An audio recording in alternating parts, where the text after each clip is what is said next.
चलिए next heading डालेंगे probability. Class 12th का आपका ये लास्ट चैप्टर है। क्लास 11th में भी प्रोबेबिलिटी का कुछ पोर्शन आपने पढ़ा था। एक बार अपन उसको रिवाइज कर रहे हैं और फिर अपन 12th में जो सिलेबस है प्रोबेबिलिटी का वो डिस्कस करेंगे। तो सबसे पहली बात प्रोबेबिलिटी में जो आपने डिस्कस करना है, आप यहाँ पर प्रोबेबिलिटी किसी इवेंट का निकालते हो और इवेंट के लिए हमको एक्सपेरिमेंट करना होगा। तो सबसे पहला हम यहाँ पर डिफाइन कर रहे हैं वर्ड, वो है रैंडम एक्सपेरिमेंट। फर्स्ट हेडिंग डालेंगे और इसमें लिखेंगे random experiment.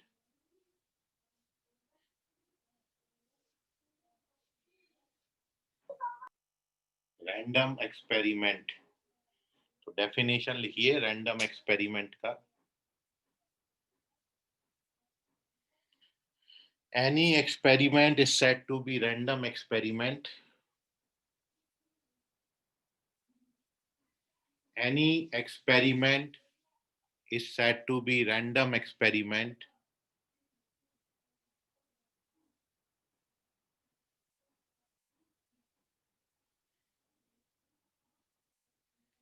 if all of its possible outcomes, if all of its possible outcomes are known in advance, are known in advance, but result of any specific performance, but the result of any specific performance cannot be predicted, cannot be predicted before the completion of experiment, before the completion of experiment. So this is the definition of random experiment. किसी भी experiment को आप random experiment बोलेंगे यदि उसके सारे possible outcomes आपको पहले से ही पता हो, बट किसी पर्टिकुलर आउटकम के बारे में आप कुछ भी नहीं कह सकते हो जब तक कि एक्सपेरिमेंट कंप्लीट नहीं हो जाता। ऐसे एक्सपेरिमेंट को हम रैंडम एक्सपेरिमेंट बोलेंगे। जैसे आपने एक कॉइन टॉस किया तो आपको ये तो पता है कि हेड आएगा या फिर टेल आएगा, लेकिन आप इसके बारे में कुछ नहीं कह सकते कि हेड ही आएगा या फिर टेल ही आएगा। फेयर कॉइन है, अनबायस्ड कॉइन है, कॉइन से कोई छेड़खानी नहीं किया गया है जैसे शोले फिल्म में किया गया था। अनबायस्ड है, उसमें एक तरफ हेड और एक तरफ टेल। तो या तो हेड आएगा या टेल आएगा, आप पहले से जानते हो आउटकम्स के बारे में, लेकिन हेड ही आएगा टेल ही आएगा इसके बारे में आप कुछ नहीं कह सकते।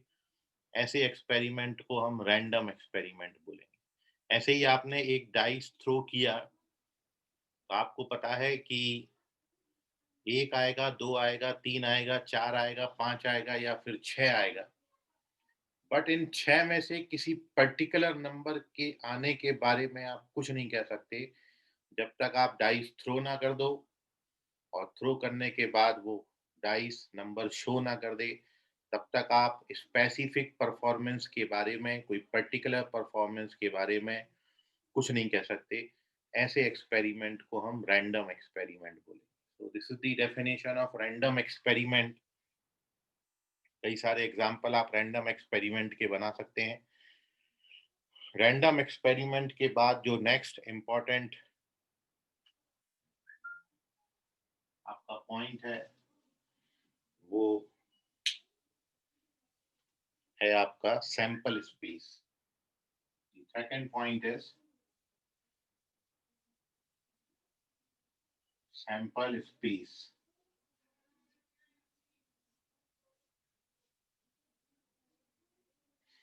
तो सैंपल स्पेस क्या होता है, एक लाइन में डेफिनेशन उसका भी लिख लें। तो it is the set of all possible outcomes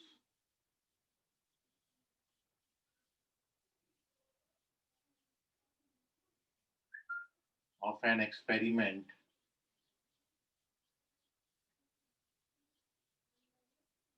is called sample space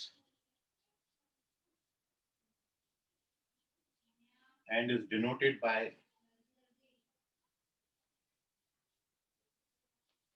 capital S.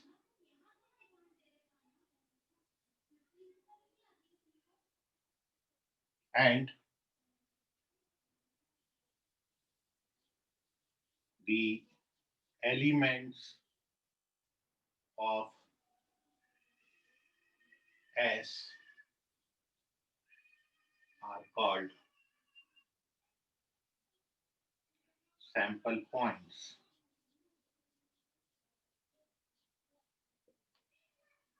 तो किसी भी एक्सपेरिमेंट में जितने पॉसिबल आउटकम्स हैं, उन सारे पॉसिबल आउटकम्स का जो कलेक्शन होगा, जो सेट होगा, वो आपका कहलाएगा सैंपल स्पेस। जैसे फॉर एग्जांपल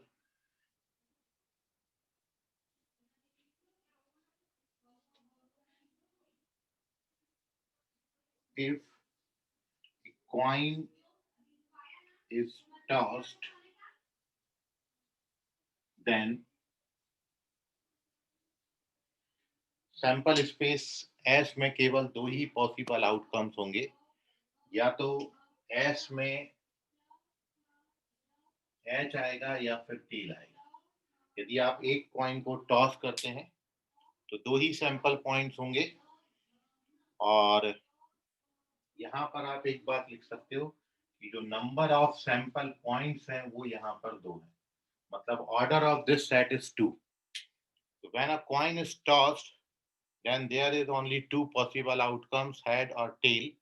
इनका जो कलेक्शन होगा ये सैंपल स्पेस बनाएगा, कैपिटल एस से डिनोट किया। if two coins are tossed,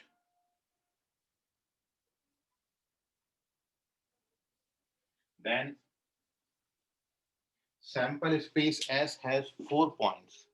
तो सैंपल स्पेस में आपको 4 पॉइंट्स मिलेंगे, एंड दीज पॉइंट्स आर, या तो दोनों पॉइंट्स पर हेड हेड आ जाए, या फिर पहले पर हेड दूसरे पर टेल आ जाए, या फिर टेल हेड, या फिर टेल टेल। तो 4 पॉसिबिलिटीज हैं, and here the number of sample points is 4। तो देखिए यहाँ दो बातें हैं। जब आपको ऐसा बोला जाए कि two coins are tossed simultaneously, तो सैंपल स्पेस यही होगा। और यदि आपको बोला जाए एक coin is tossed two times, तो भी सैंपल स्पेस यही होगा। दो तरीके से आप बोल सकते हो, दो कॉइन को एक साथ थ्रो करें या एक कॉइन को दो बार थ्रो करें, जो सैंपल स्पेस बनेगा दोनों भी केसेस में इतना ही होगा, और टोटल पॉसिबल आउटकम्स जो हैं वो 4 होंगे। So now moving on to the third example, first you take the screenshot of this।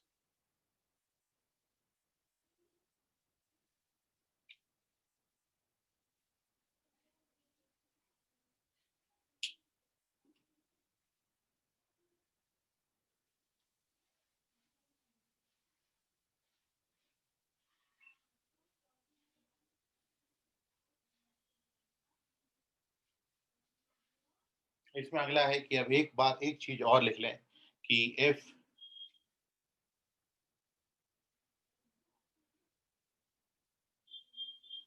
three coins are tossed,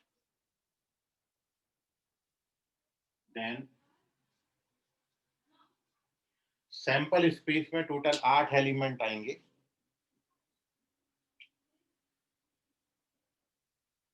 और वो 8 ये होंगे H H H H H T H T H H T T T H H T H T T T H or at the last T T T, and therefore number of sample points is 8. So if a coin is tossed 3 times, then total number of sample points is 8, and these are the possible outcomes. और आपने ये बड़े अच्छे से समझ लिया होगा कि जब हमने एक कॉइन को टॉस किया था तो आपको 2 ही आउटकम्स मिले थे, एच और टी। जब 2 कॉइन को आपने टॉस किया तो 4 पॉसिबल आउटकम्स होंगे, और वो 4 बनाए कैसे गए हैं, तो एक बार इन दोनों के सामने एच एच लिख दीजिए, मतलब एच एच और यहाँ पर एच टी, और एक बार फिर इन दोनों के सामने टी लिख दीजिए, टी एच और टी। तो ये 2 से 4 हो गए। जब भी आप एक कॉइन को 3 बार टॉस करोगे तो ये जो 4 आए हैं इनमें हमने एक एक एच शुरू में लिख दिया, तो H H H H H T H T H H T T, चारों के सामने एक एक एच लिखा, फिर चारों के सामने टी लिख दी, T H H T H T T T H और टी टी टी, इस तरीके से 8 बना दिया। अभी आपको एक कॉइन को 4 बार टॉस करना है, तो 2 पावर 4 मतलब 16 सैंपल पॉइंट्स होंगे, और वो 16 एलिमेंट्स यदि आपने लिखने हैं तो इन 8 के सामने एक बार एच लिख दीजिए और इन्हीं 8 के सामने एक बार टी लिख दीजिए। ऐसे ही एक कॉइन को 5 बार टॉस करोगे तो 2 पावर 5 32 पॉसिबल आउटकम्स बनेंगे। तो ये जो 16 बनेंगे, ये 16 में एच लिख देना एक बार और एक बार टी लिख देना, तो 32 हो जाएंगे। तो इस तरीके से आप एक कॉइन के केस में सैंपल स्पेस या सैंपल पॉइंट्स बना सकते हैं। ठीक है, हमेशा याद रखें क्वाइन में केवल 2 ही पॉसिबिलिटीज हैं, इसलिए पॉसिबल आउटकम्स हमेशा 2 raise to the power n होता है, जबकि n यहाँ पर वो संख्या है जितनी बार आपने क्वाइन को टॉस किया है। तो यदि हम क्वाइन को 3 बार टॉस कर रहे हैं तो ये 2 रेज टू दी पावर 3 हो जाएगा। इस तरीके से क्वाइन के केस में आप पॉसिबल आउटकम्स निकाल सकते हैं। एंड सिमिलरली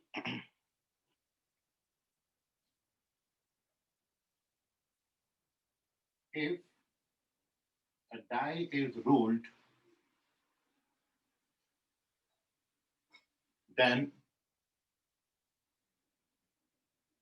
तब इस केस में, डाइस के केस में, सैंपल स्पेस में टोटल 6 ही पॉसिबिलिटीज हैं, या तो 1 आएगा, 2 आएगा, 3 आएगा, 4 आएगा, 5 आएगा या 6 आएगा, and therefore number of sample points 6 हो जाएंगे।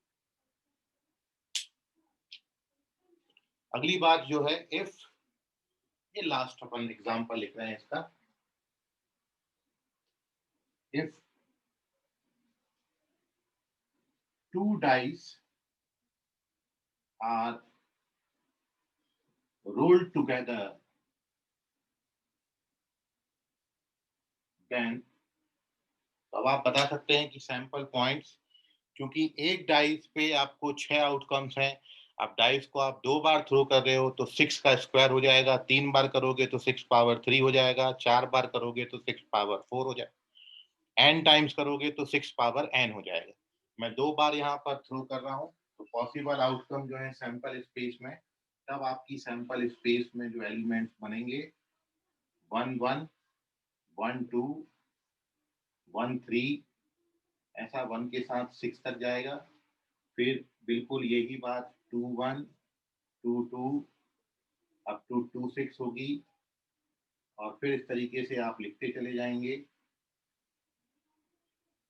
लास्ट इसमें जो बात बनेगी वो बनेगी 6-1, 6-2 से लेके 6-6।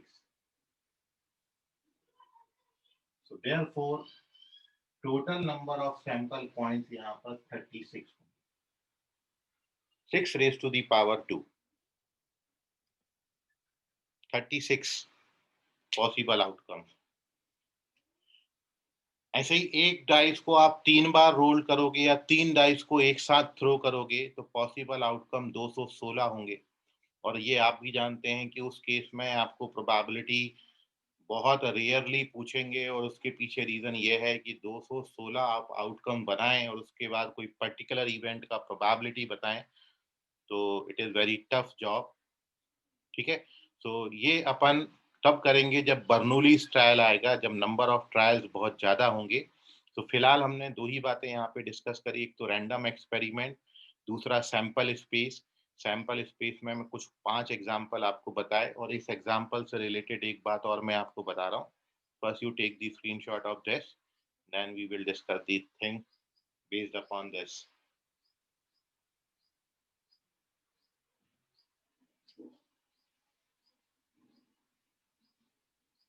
तो जो अगली बात आपके साथ कर रहे हैं वो है तो बहुत इजी बात, लेकिन आपको बहुत हेल्प करेगी जब क्वेश्चन आएंगे प्रोबेबिलिटी के। तो आप इस चीज को याद रखें, इस बात को याद रखें, और जब भी उस पर डाइस पर बेस क्वेश्चन आता है, 2 डाइस पर बेस क्वेश्चन, तो आप इसका इस्तेमाल करें, कैलकुलेशन आपकी जल्दी हो जाएगी।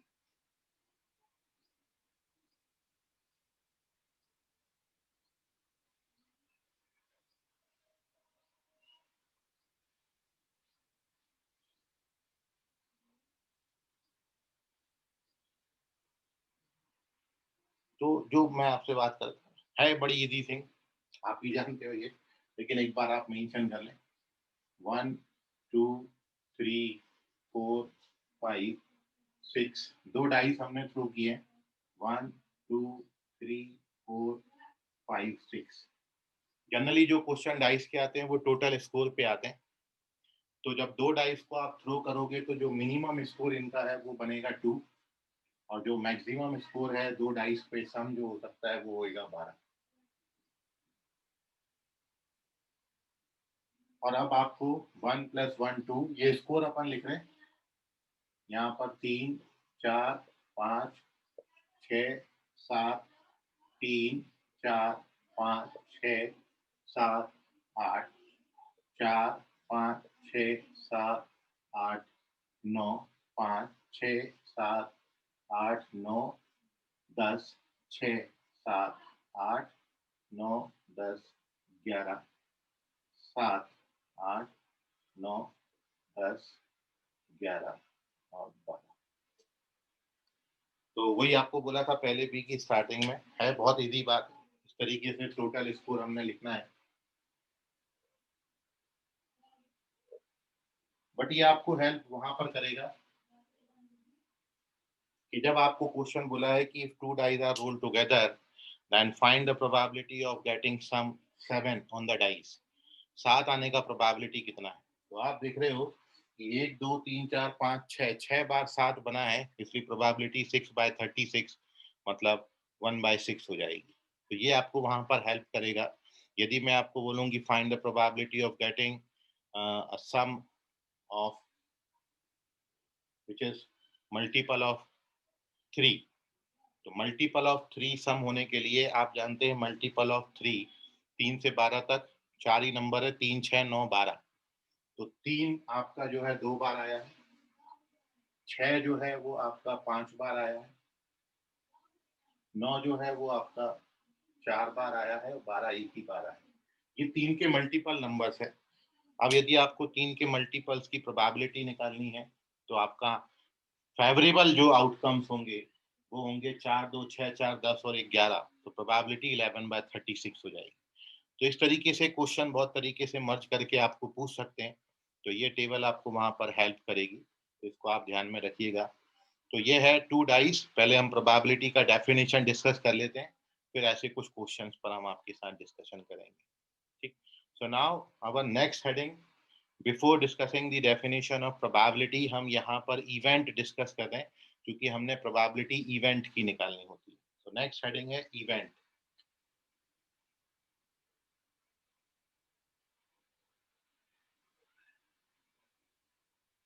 इवेंट क्या होता है? तो संकेत तुक्कर बताएंगे, संकेत तुक्कर थोड़ा सा इवेंट के बारे में जानकारी दें। सर इवेंट मतलब जो चीज हमें आउटकम चाहिए वो। नहीं, इवेंट को यदि जैसे आउटकम चाहिए, कोई एक्सपेरिमेंट के साथ इवेंट बताओ मेरे को, जो तुमने बोला है उसको एक्सप्लेन करो थोड़ा और। सर जैसे कि हमने डाई रोल किए और इवेंट है आउट मल्टीपल ऑफ 2 ऐसे। अच्छा, ठीक है। तो अब ये बताओ मेरे को एक चीज और, कि यदि किसी एक्सपेरिमेंट के सैंपल स्पेस में 5 पॉइंट हैं, 5 सैंपल पॉइंट हैं, तो आप उस 5 सैंपल पॉइंट्स वाले इवेंट पर, सॉरी, एक्सपेरिमेंट के सैंपल स्पेस पर कितने इवेंट डिफाइन कर सकते हो? Total number of events defined on a sample space containing 5 sample points.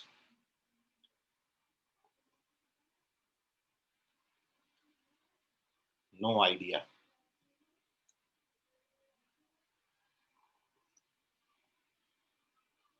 आना तो बोलो कुछ। No sir. चलिए ठीक है, तो तुम बच के तो निकल लिए थे, लेकिन मैंने तुमको बच के नहीं जाने दिया। तो ये बात इस तरीके से एक इम्पॉर्टेंट बन जाती है कि इवेंट को प्रॉपर डेफिनेशन आपको पता होगी तो आप बहुत सारे क्वेश्चन इवेंट के इस तरीके के निकाल ले जाओगे जो मैंने आपको बताया। तो इवेंट का एक बहुत छोटा सा डेफिनेशन है, और वो एक लाइन का डेफिनेशन ये है कि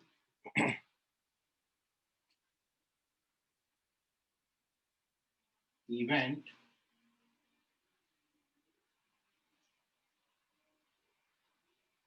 is any subset of sample space. जो इवेंट होता है वो सैंपल स्पेस का सबसेट होता है, और यहीं से डेफिनेशन निकल के आती है इवेंट की। सबसेट तो आप सेट थ्योरी में पढ़े हो, निकालना आप जानते हो। सो देयरफॉर जो ओवरऑल कंक्लूजन वो ये हुआ,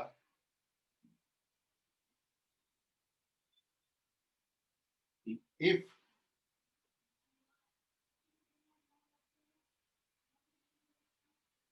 नंबर ऑफ सैंपल पॉइंट्स यदि मेरे पास m है, then total number of events defined on sample space S is 2 raised to the power m। तो आप इस m एलिमेंट वाले किसी सेट पे 2 raise to the power m subset बना सकते हैं, and each subset is a sample space, sorry, each subset is an event defined on sample space S। जैसे for example,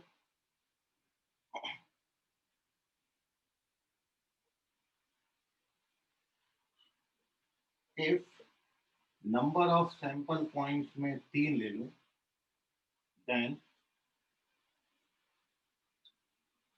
total number of events is 2 raised to the power 3, which is 8। 8 event आप इस sample space पे बना सकते हो जिसमें 3 sample points हैं। अब वो 8 क्या होंगे वो भी मैं यहाँ पर बना के दिखा रहा हूँ। जैसे आप सबसेट लिखते थे बिल्कुल वैसे ही इवेंट भी हमने लिखने हैं। और इससे अपनी एक बात और क्लियर होगी, क्योंकि आगे हमने एक हेडिंग पढ़नी है which is called the types of event. तो 2 टाइप जो हैं इवेंट के, 2 प्रकार यहीं डिस्कस हो जाएंगे इसी एग्जाम्पल के साथ। तो फिर अभी मैं इसके आपको इवेंट डिफाइन करके बता रहा हूँ कि यदि सैंपल स्पेस में मेरे पास केवल 3 पॉइंट आते हैं तो मैं उस पर 8 इवेंट बना सकता हूँ। और वो 8 इवेंट कैसे बनाएंगे वो आप देखिए। सो इसका स्क्रीनशॉट लीजिए। Moving on to the 4th page.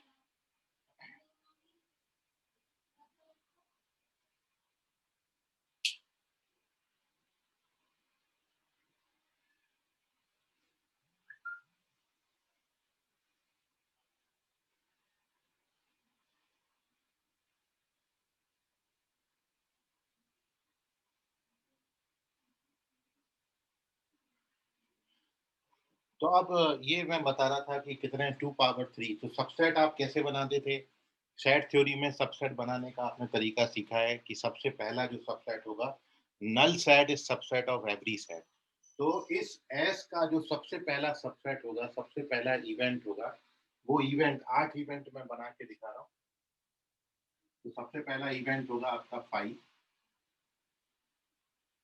फिर जो दूसरा इवेंट आएगा वो बनाएंगे आप सिंगल सिंगल। देखिए सेट एस में हमने 3 एलिमेंट मान लेते हैं, 1 2 3 लिए हैं, ठीक है। मैं एस को इस तरीके से ले लेता हूँ, ये है हमारा एस।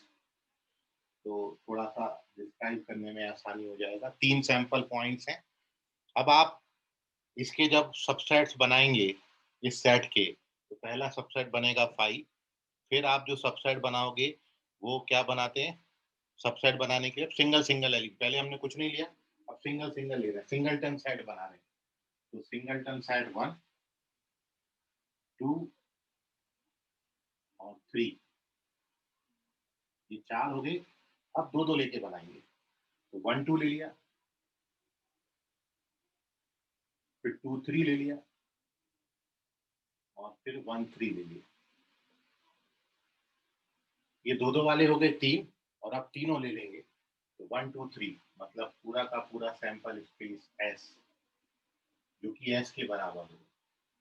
ये 8 सबसेट बनेंगे, and each of these subset is called an event defined on sample space S. इसमें से हर सबसेट जो बना हुआ है वो इस सैंपल स्पेस पे डिफाइंड एक इवेंट है। 5 भी एक इवेंट है, 1 भी एक इवेंट है, 2 सिंगलटन सेट 2 भी इवेंट है, सिंगलटन सेट 3 भी इवेंट है। ये सारे इवेंट्स हैं। तो टोटल 8 इवेंट इस पे बन सकते हैं, 8 के अलावा और कोई इवेंट नहीं होगा। तो इवेंट का सीधा सीधा डेफिनेशन है कि इवेंट सैंपल स्पेस का सबसेट होता है।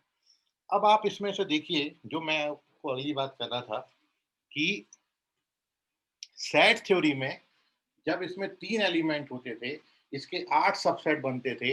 इन 8 सबसेट में से ये जो 5 है और ये जो एस है, इनको हम सेट थ्योरी में बोलते थे इम्प्रॉपर सबसेट। मतलब टोटल 8 सबसेट बनेंगे, 8 में से 2 इम्प्रॉपर होंगे, बाकी जो 6 बचेंगे वो प्रॉपर सबसेट होंगे। तो सेट थ्योरी में इन 6 को हम प्रॉपर बोलते थे, एस और 5 को बोलते थे इम्प्रॉपर सबसेट। तो याद रखिए, क्वेश्चन में यदि नंबर ऑफ प्रॉपर सबसेट पूछा है तो आप आंसर 6 करेंगे, नंबर ऑफ इम्प्रॉपर सबसेट बोला है तो 2 करेंगे, और नंबर ऑफ सबसेट पूछा है तो फिर 8 करेंगे, प्रॉपर इम्प्रॉपर टोटल, ये याद रखिए। तो सेट थ्योरी में 5 और एस को हम इम्प्रॉपर बोलते थे। यहाँ पर आपने पढ़ा है कि हर सबसेट एक इवेंट है, तो प्रोबेबिलिटी के चैप्टर में इन सबसेट्स को, फाई को और एस को, हम यहाँ पर बोलते हैं phi is called impossible event. इसको हम यहाँ पर बोलेंगे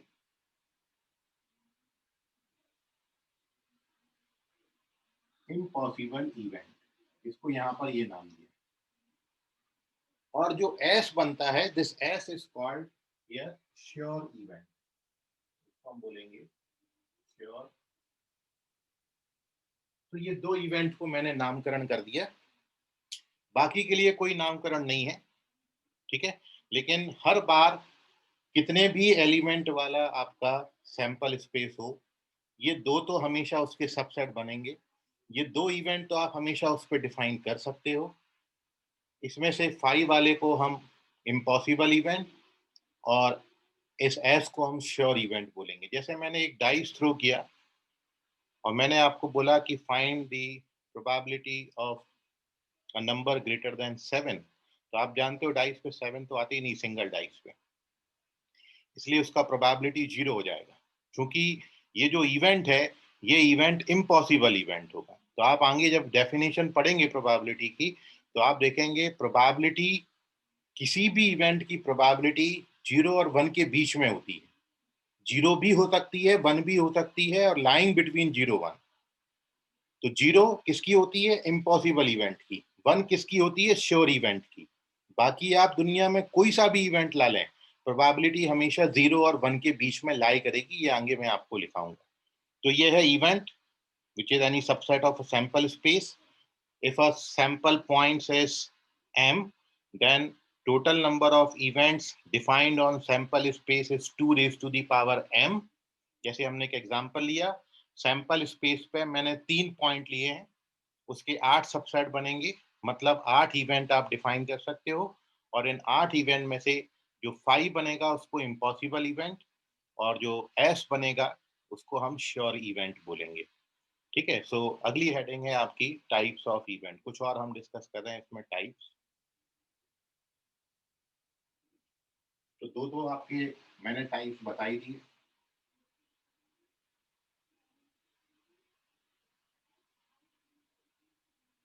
अगला है types of event.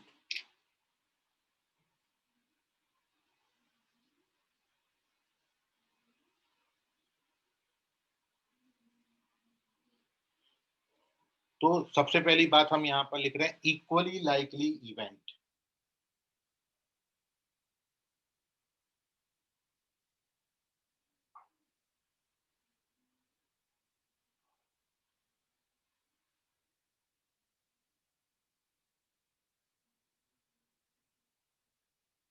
Equally likely event, तो किसी सैंपल स्पेस पे हमने कोई इवेंट्स डिफाइन किए हैं, क्योंकि हम जानते हैं एक सैंपल स्पेस में आप बहुत सारे इवेंट डिफाइन कर सकते हो।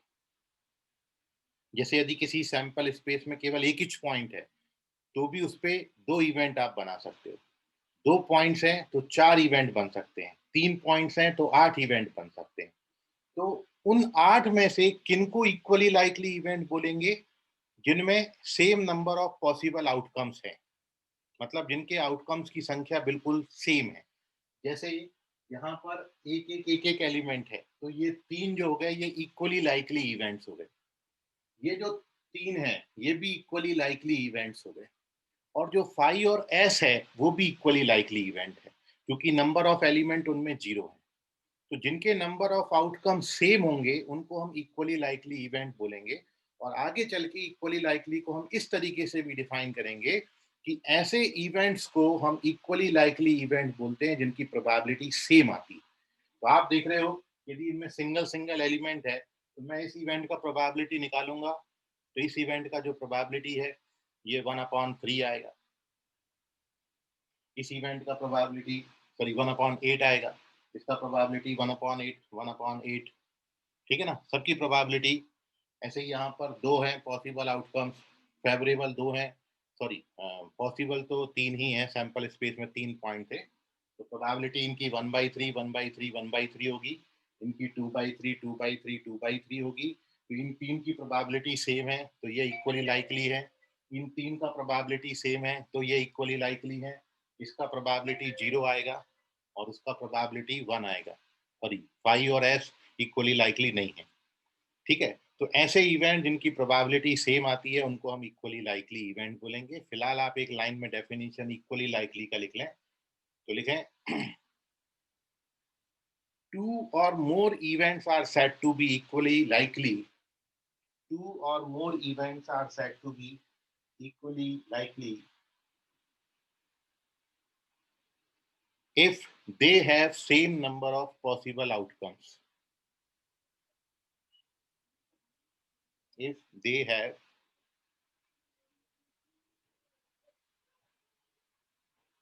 same number of possible outcomes.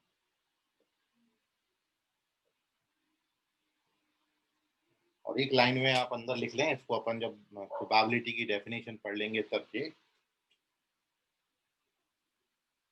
और events with same probability, इसको ऐसे भी याद रखें। ऐसे इवेंट जिनकी प्रोबेबिलिटी सेम होंगी हम उनको इक्वली लाइकली इवेंट्स बोलेंगे। अगला जो टाइप है वो है mutually exclusive events.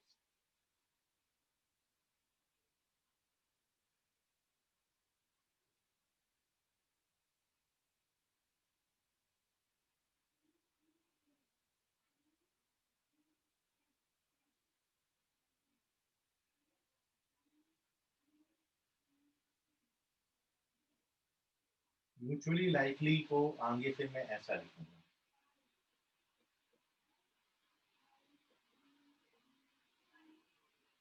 Mutually likely events, sorry mutually exclusive events को मैं आगे से ऐसा लिखूंगा। सो डेफिनेशन ये है,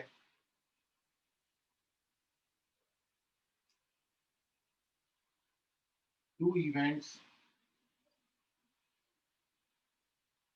capital A and B defined on sample space S are said to be mutually exclusive events if आप इन दोनों में कोई भी एलिमेंट कॉमन ना हो, ये हम कहलाएंगे mutually exclusive event.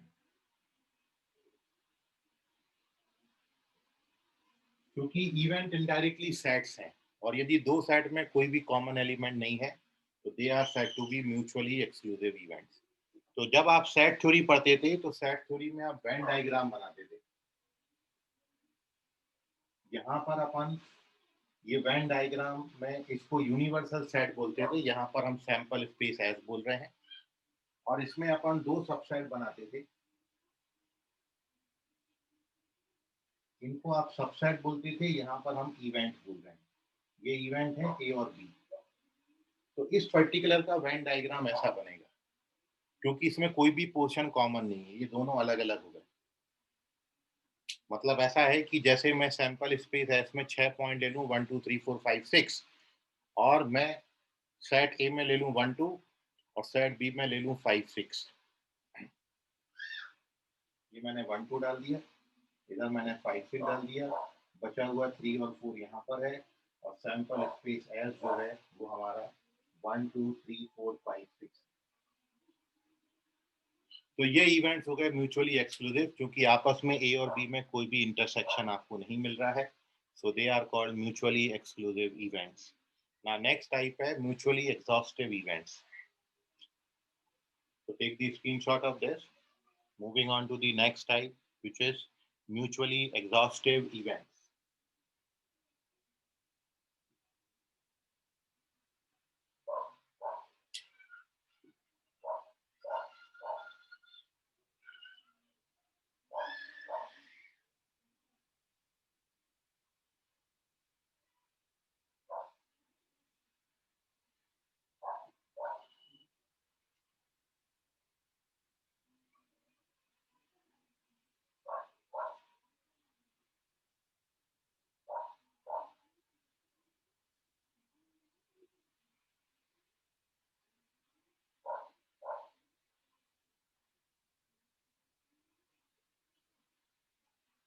Mutually exhaustive events. पहली लाइन वैसे लिखिए, two events A and B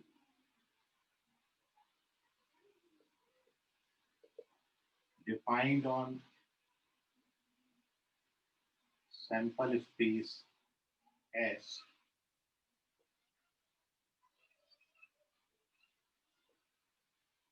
are said to be mutually exhaustive events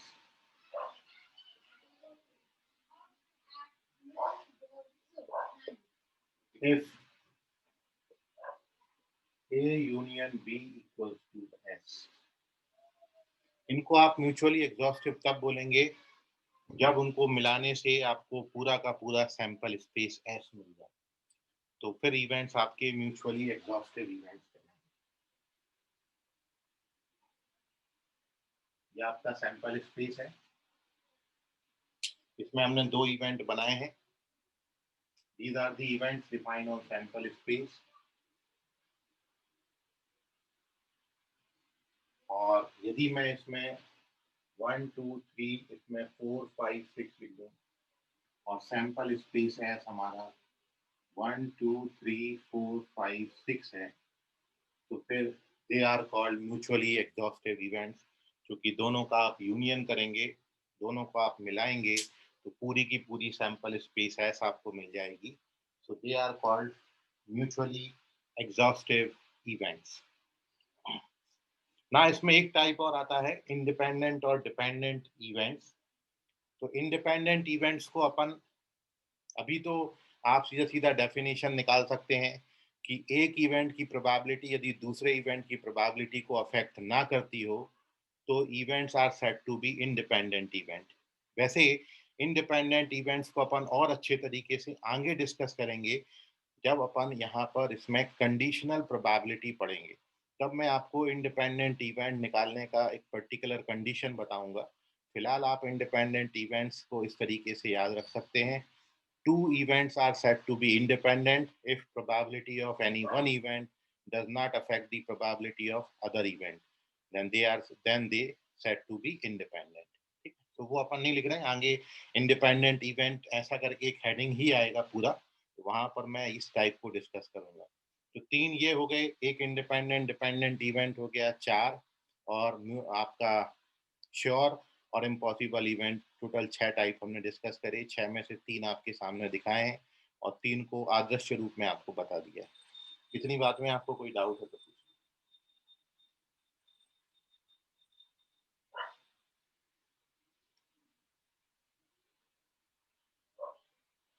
चलिए, तो नेक्स्ट हेडिंग डाल लें, definition of probability.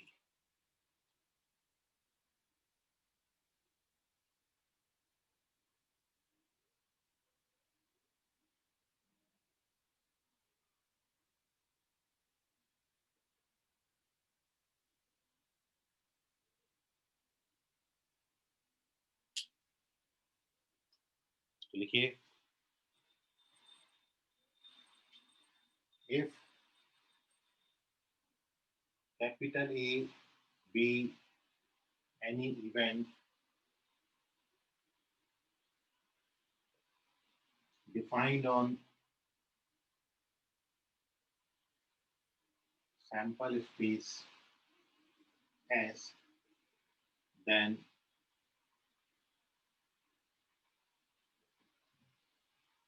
probability of A is denoted by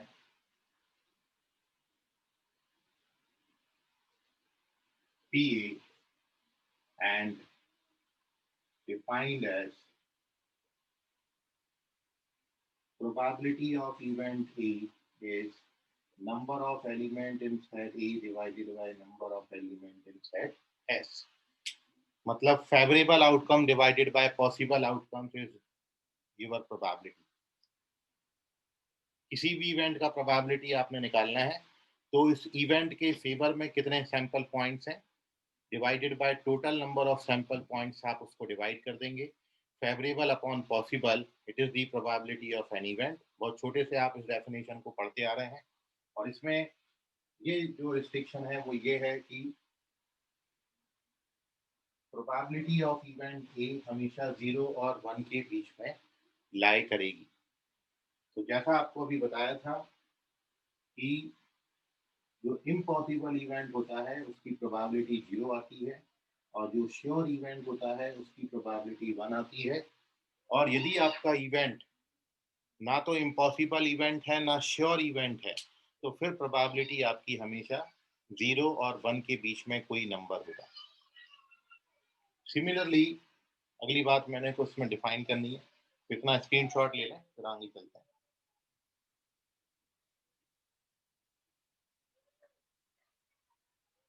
next point है इसमें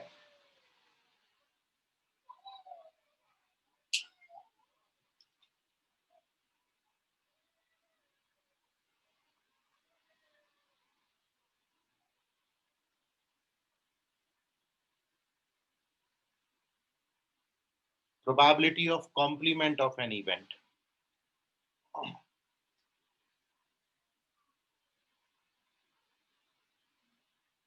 तो probability of complement of an event को probability of A dash, probability of A bar, probability of AC, probability of not A, इनमें से किसी से भी आप डिनोट कर सकते हैं. ये सारे स्टैंडर्ड नोटेशन है. ए डैश लिखा हो, ए बार लिखा हो, ए सी लिखा हो, नॉट ए लिखा हो, ये सारे सिंबल्स हैं सेट ए के कॉम्प्लीमेंट की प्रोबेबिलिटी। सो आप जानते हैं सेट ए के कॉम्प्लीमेंट का प्रोबेबिलिटी निकालने के लिए formula it is 1 minus probability of event. यदि किसी प्रोबेबिलिटी को आप श्योर इवेंट की प्रोबेबिलिटी मतलब 1 में से सब्ट्रैक्ट कर देंगे, so you get probability of complement of event and therefore ये एक रिजल्ट बनता है कि probability of A plus probability of A bar is equals to किसी इवेंट और उसके कॉम्प्लीमेंट की प्रोबेबिलिटी हमेशा 1 होगी। जैसे मैं एक डाइस थ्रो करूं, 6 नंबर आते हैं 1 2 3 4 5 6, मैंने इवेंट डिफाइन किया getting an odd number on the die, तो आपका इवेंट हो जाएगा 135। अब मैं यदि 135 का कॉम्प्लीमेंट निकालता हूं तो वो आता है 246, तो ए की प्रोबेबिलिटी हो जाएगी, ए में 3 पॉसिबल आउटकम्स हैं, ए में 3 एलिमेंट्स हैं 1 3 और 5, इसलिए ए का प्रोबेबिलिटी होगा 3/6 मतलब 1/2, और उसके कॉम्प्लीमेंट का प्रोबेबिलिटी भी आएगा 3/6 मतलब 1/2, और 1/2 का सम 1 आ जाएगा। तो सैंपल स्पेस में से यदि हम सेट ए के एलिमेंट्सों को हटा देंगे तो हमको ए कॉम्प्लीमेंट्स के एलिमेंट मिल जाएंगे। तो इस तरीके से this is the definition of probability of an event. कब प्रोबेबिलिटी किसी इवेंट की 0 होगी, कब प्रोबेबिलिटी किसी इवेंट की 1 होगी, और ये याद रखें प्रोबेबिलिटी के किसी भी क्वेश्चन का आंसर 0 और 1 के बाहर नहीं जाएगा, 1 से बड़ा कभी भी प्रोबेबिलिटी नहीं आता है, और प्रोबेबिलिटी और उसके कॉम्प्लीमेंट की प्रोबेबिलिटी का सम हमेशा 1 होता है। इतनी बात में आपको कोई डाउट है तो पूछ लीजिए।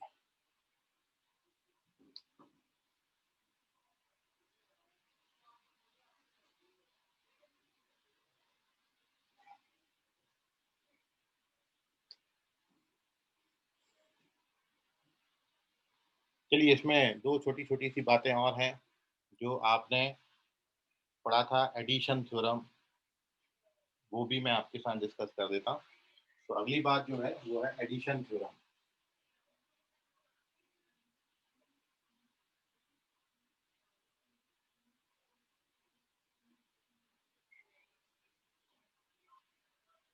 तो यदि ए और बी दो event define on sample space S हैं, तो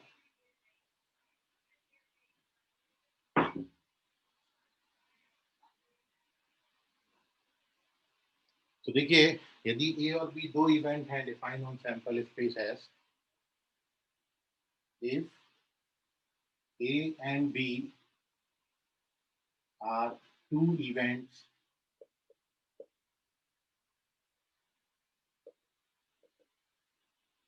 defined on sample space S, then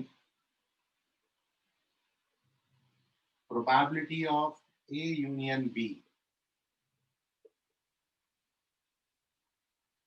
तो उनके यूनियन का प्रोबेबिलिटी, इसको हम प्रोबेबिलिटी ऑफ ए और बी भी लिखते हैं।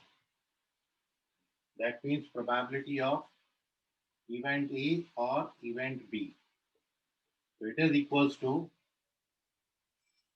Probability of A plus probability of B minus probability of A intersection B. ये बिल्कुल वैसे ही फॉर्मूला है जो सेट थ्योरी में आपने number of elements in A union B पढ़ा था, n A plus N B minus of n A intersection B. बिल्कुल वही सेम फॉर्मूला है दो सेट के लिए जो होता है। यदि आप N A plus N B minus N of A intersection B को एन ऑफ एस से डिवाइड कर दोगे, मतलब N A upon N S, N B upon N S, और N of A intersection B upon N S, तो ये probability में convert हो जाएंगे by the definition of probability. और इसी में if A and B are mutually exclusive events, यदि ए और बी म्यूचुअली एक्सक्लूसिव हो जाए, तो आप जानते हो म्यूचुअली एक्सक्लूसिव इवेंट्स हैं, तो A intersection B null set हो जाएगा, उसकी प्रोबेबिलिटी 0 हो जाएगी। So therefore then probability of A union B becomes probability of A plus probability of B. ये पहली बात। और इसी तरीके से if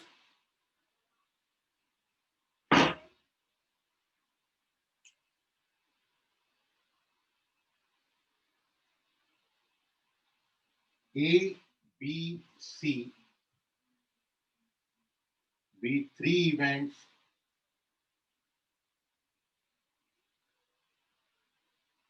defined on sample space S, then probability of A union B union C is equals to, तो ये भी वो तीन सेट के लिए जो आप फॉर्मूला पढ़ते थे वही है, सेम फॉर्मूला। सिंगल सिंगल का सम आएगा probability of A plus probability of B plus probability of C minus probability of A intersection B, दो दो वाला डिफरेंस आता है, B intersection C, probability of C intersection A, और फिर plus probability of A intersection B intersection C.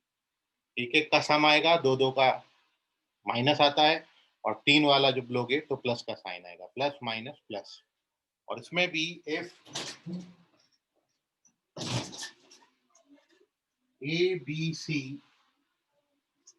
Are mutually exclusive, then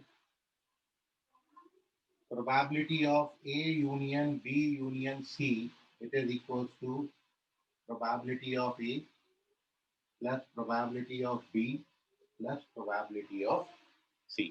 यदि mutually exclusive हो जाएंगे तो जितने भी इंटरसेक्शन है, म्यूचुअली एक्सक्लूसिव का ही मतलब है कि उनका इंटरसेक्शन नल आएगा, और इसलिए प्रोबेबिलिटी आपको केवल 3 शो होगी।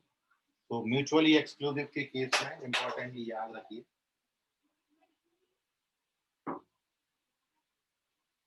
ये तब है जब ए और बी म्यूचुअली एक्सक्लूसिव है, और ये तब है जब A B C mutually exclusive है। इसका स्क्रीनशॉट ले लीजिए। इन फॉर्मूला का यूटिलाइजेशन अपन क्वेश्चन में करेंगे, किस तरीके से यूटिलाइज होते हैं ये क्वेश्चन में। इतनी बात में कहीं आपको कोई डिफिकल्टी है, if you face any difficulty any problem तो पूछ लीजिए उसको।